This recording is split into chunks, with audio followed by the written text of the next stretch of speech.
அழகாக உன்னை நான் ஏந்தி செல்வேன், சினுங்காமல் உன்னை நான் பார்த்து கொள்வேன்.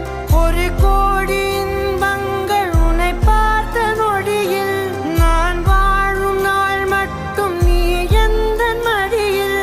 உன்னை ஈன்ற பொழுதிங்கு கடவுள் தன் முகம் பார்த்த பொழுது உன் பாதம் தொழுது